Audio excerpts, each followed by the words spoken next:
Good Saturday morning, friends. It's me, Terry Lambertson.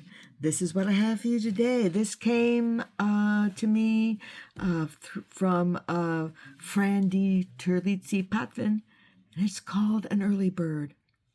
She starts the day early, so she's the first to be kind, making the coffee for the others in line. She's the first one at work. She's the first one who's speaking. She starts the day off with a warm morning greeting. She reaches her goals. She completes all her tasks. She lends out a hand to those who may ask. She's the first one in bed and the first one to sleep.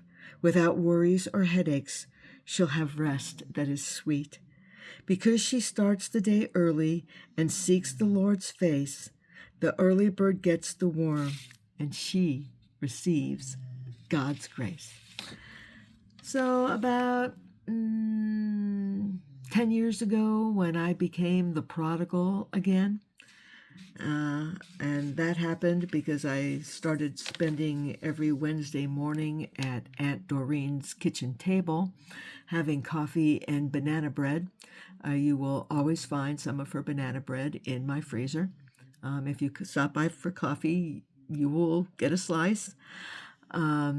And she was the kind of woman who could lay the Holy Spirit on you like somebody had just stuck a tablespoon of honey in your mouth and it was running down your throat all sticky sweet.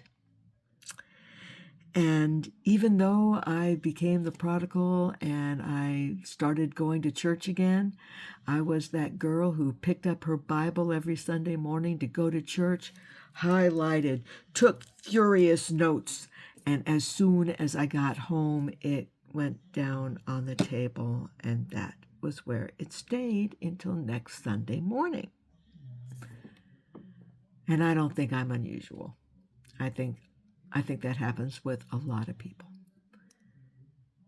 But as my walk grew from that, and of course, COVID came along soon after that, and the churches were shut down, and I had to find other ways in order to continue on my walk with Jesus. And one of the things that started happening is my friend Summer Day started this read through the Bible in a year challenge with women, and she had a journal that went along with this study, and I decided that I wanted to run my own group of women to take through this study, and I opened up a page on Facebook.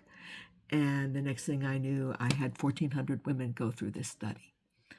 And so, I became that early bird because, if I was going to get everything posted on my group in time for those women to wake up and do it before they started their day as I was doing it before I started mine.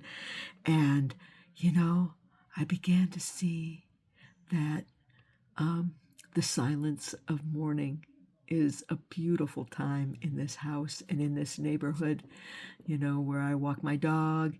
And it's such a beautiful time to start every day with him. So at the end of this Bible study period, when that was complete, I continued to do that.